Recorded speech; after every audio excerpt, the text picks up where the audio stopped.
बच्चों आज हम पढ़ेंगे पार्ट 6 भारत में यातायात, व्यापार एवं संचार। बच्चों आज हम पढ़ेंगे सबसे पहले यातायात किसे कहते हैं। तो जिन साधनों द्वारा हम एक स्थान से दूसरे स्थान आते जाते हैं उसे हम यातायात कहते हैं। यातायात के लिए हम बैलगाड़ी, ट्रैक्टर, साइकिल, रिक्शा, टेम्पो, बस, रेल आदि साधनों का प्रयोग करते हैं। इसे ही हम यातायात के साधन कहते हैं। आपने आसमान में उड़ता हुआ हवाई जहाज और पानी में तैरती हुई नाव तो देखी ही होगी। इन सब से हम लोग आते जाते हैं। यह भी यातायात के ही साधन हैं, लेकिन ये ज़मीन पे नहीं चलते। नाव पानी पर तैरती है और हवाई जहाज हवा में उड़ता है। इस कारण हम यातायात के साधनों को 3 भागों में बांट सकते हैं।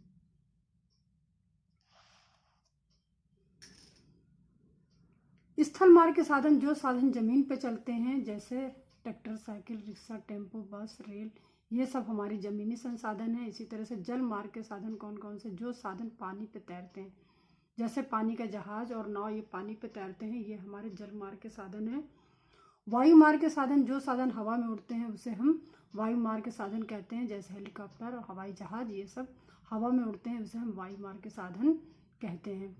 स्थल मार्ग किसे कहते हैं, धरातल पर आने जाने वाले रास्तों को हम स्थल मार्ग यानी कहते हैं।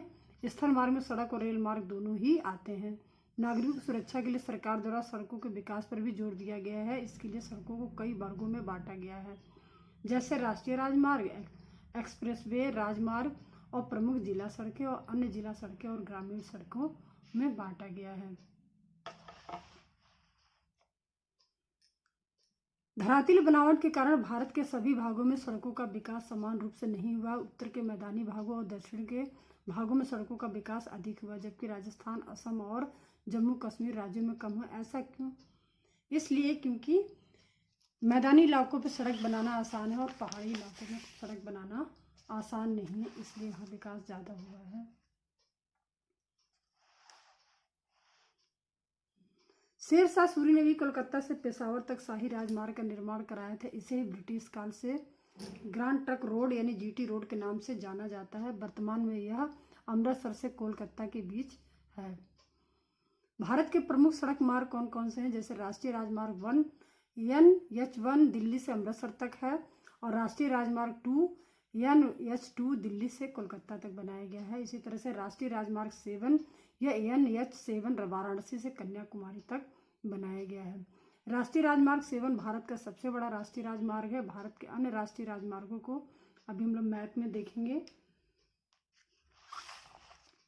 ये हमारा मैप है जो राष्ट्रीय राजमार्गों को प्रदर्शित किया गया, यानी दर्शाया गया है चिन्हों द्वारा। जैसे ये हमारे चिन्ह है, समांतर लाइनें जो गई हैं, इसे स्वर्ण चतुर्भुज, ये हमारा जो ये स्वर्ण चतुर्भुज ऐसे बना हुआ है, ये दिखाया गया है, चौकोर में है।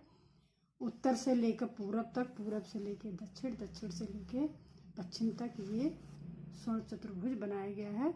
ये हमारा मार्ग है। ये दिल्ली, मुंबई, कोलकाता, चेन्नई को जोड़ते हुए लगभग 5846 किलोमीटर लंबा सड़क मार्ग बनाया गया है, ये बनाया जा रहा है। इसी तरह से है, इसको गलियारा बोलते हैं। उत्तर से लेकर दक्षिण तक गलियारा, पूरब से लेकर पश्चिम गलियारा।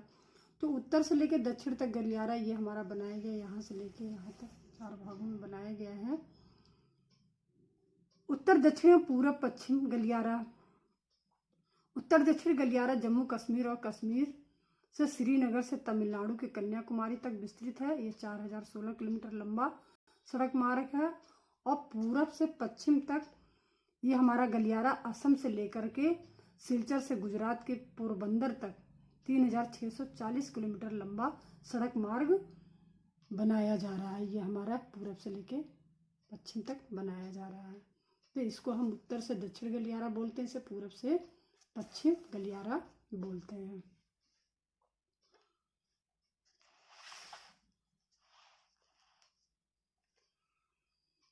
इसी तरह बच्चों रेल मार्ग किसे कहते हैं। भारत में रेल मार्ग वस्तुओं यात्रियों के परिवहन का मुख्य साधन है। इस समय भारत में रेल मार्गों की कुल लंबाई लगभग 46,687 किलोमीटर है। इस दृष्टि से भारतीय रेल मार्ग का विश्व में दूसरा स्थान है। रेलों के विकास में कम से कम अधिक यात्रियों का आना जाना और माल ढुलाई संभव हो गया है, यानी आसान हो गया है। डीजल और बिजली के इंजनों के प्रयोग से रेलगाड़ियां की गति भी तेज हो गई है। इस समय भारत में तेज गति से चलने वाली अनेक रेलगाड़ियां जैसे शताब्दी और राजधानी एक्सप्रेस।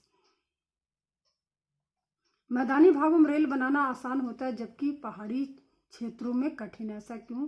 पहाड़ी क्षेत्र में तेज ढाल और तीखे मोड़ होते हैं जो लगभग रेल मार्ग बनाने में समस्या उत्पन्न करती है, इसलिए वहां पर सड़क बनाना आसान नहीं है। भारत में पहली रेलगाड़ी सन 1853 में मुंबई से ठाणे तक 34 किलोमीटर लंबे मार्ग पर चलाई गई थी। तो सबसे पहली रेल हमारी मुंबई से ठाणे तक चली थी जो 34 किलोमीटर मार्ग पर चलाई गई थी।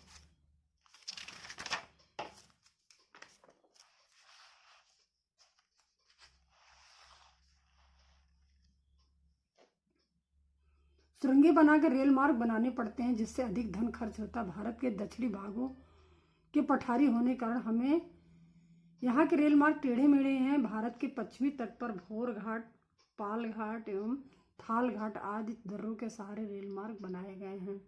कोलकाता, दिल्ली, बेंगलुरु और मुंबई महानगरों में यातायात की सुविधा के लिए जमीन के अंदर भी रेल मार्ग बनाए गए। इसे मेट्रो रेल मार्ग कहा जाता है। अपने प्रदेश के लखनऊ सहित भारत के कई महानगरों में इसे बनाया गया है जिसे मेट्रो रेल मार्ग कहते हैं। और भी जाने बच्चों, भारतीय की बड़ी नवीनतम रेल मार्ग परियोजना कोंकण रेलवे है। यह महाराष्ट्र के रोहा नामक स्थान से गोवा होते हुए कर्नाटक के मंगलोर स्थान तक जाता है। इसका मुख्यालय पणजी में है। यह 760 किलोमीटर लंबा रेल मार्ग 26 जनवरी 1995 से प्रारंभ हुआ था।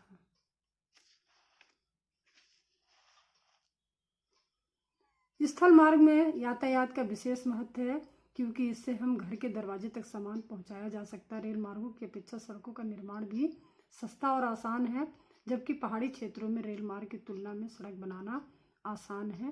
पहाड़ी क्षेत्रों में सड़क बनाना बहुत ही कठिन है। इसी के साथ हमारा फर्स्ट भाग खत्म होता है। सेकंड भाग में हम पढ़ेंगे जल मार्ग किसे कहते हैं, इसके बारे में हम लोग पढ़ेंगे।